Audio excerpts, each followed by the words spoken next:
Today, whisky is an £80 billion global industry, with Scotland alone producing 1.5 billion bottles every year. But how did we get here? From Scottish monks to Japanese master blenders, this is the story of how whisky conquered the world. We'll explore the illegal distilling boom that shaped Scottish whisky, how a French bug crisis transformed whisky forever, and Japan's whisky revolution and the global boom. Now, it's a journey spanning centuries and continents, all packed into just 6 minutes.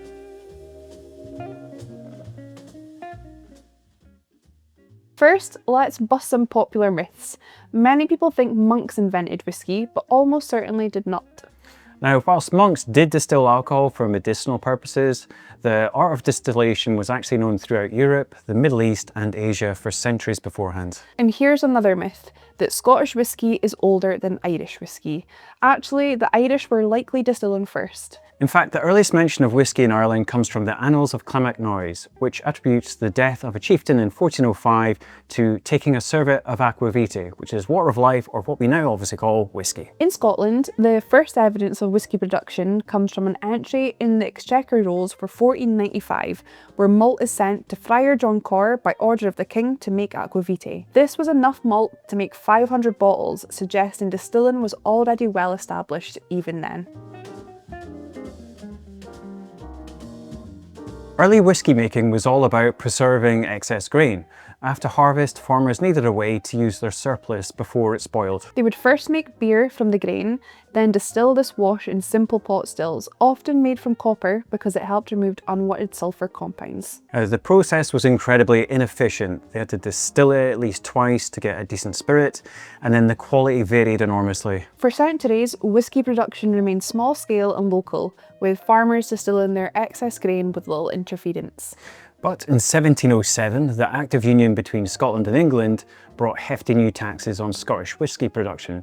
Basically, the English government wanted to control and tax every drop of whisky made. These taxes made legal whisky production so expensive that by the 1760s, only 8 legal distilleries existed in the whole of Scotland. But Scots weren't about to give up their national drink. Instead, illegal distilling exploded. Some estimates suggest there were more than 400 illegal stills for every legal one. Hidden stills were set up in the Highlands and the Islands, where the rugged landscape made it easy to hide from tax collectors called excisemen. Now, this cat and mouse game between distilleries and the excisemen went on for over a century, until finally in 1823, the Excise Act changed everything. This new law dramatically reduced the cost of licences and made legal distilling affordable.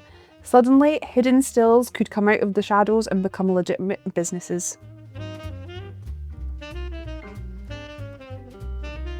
In 1831, Anais Coffey patented a new type of still that would change whisky forever. Unlike the traditional pot stills that worked in batches, the coffee still would produce whisky continuously. It was more efficient and produced a lighter, cleaner spirit. This made mass production possible for the first time. Suddenly, whisky could be made in vast quantities at much lower costs. The coffee still also made it possible to efficiently produce grain whisky to an industrial scale. The lighter spirit, when combined with more flavourful malt whiskies, led to perhaps the most important innovation in whisky history: commercial blended whisky.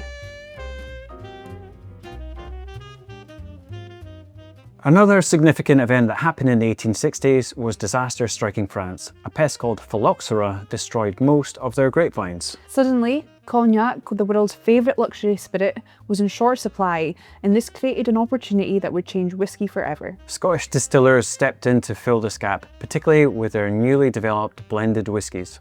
And as sherry consumption increased during this time, Scottish distillers began using the empty sherry casks, creating those rich fruity flavours that we love in Scotch today.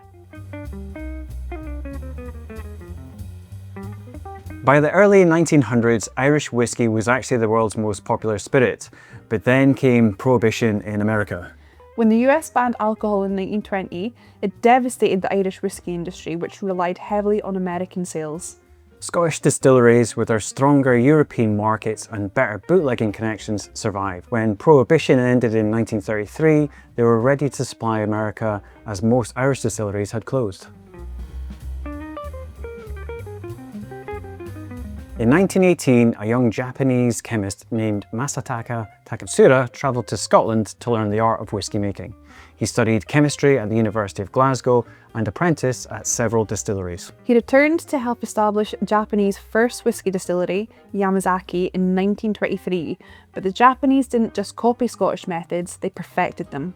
That's right, they approached whisky making with incredible precision. Every detail was analysed and refined, from water sources to fermentation times. They even began using local Mizunara oak for aging, which adds unique flavours that you won't find in any Scottish whisky. Their attention to detail paid off. By the 2000s, Japanese whiskies were winning international awards and becoming one of the most sought after whisky bottles in the world.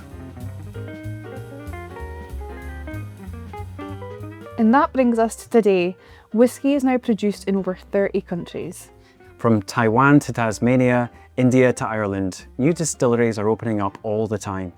India consumes nearly half of the world's whisky, while Japanese bottles can sell for thousands of pounds. And Irish whisky, after nearly disappearing in the 20th century, it's now gone on to become one of the fastest growing in the world, with over 30 new distilleries in the last decade alone. But after over 1,000 years, Scotland continues to lead the way, producing 1.5 billion bottles annually. So there you have it, from illegal stills to global industry in just 6 minutes. Though, of course, there's much more to the story. If you want to explore more whisky history, check out our video on the most legendary whiskies of all time right here, where we dive deeper into some of these historic moments through the bottles that defined them.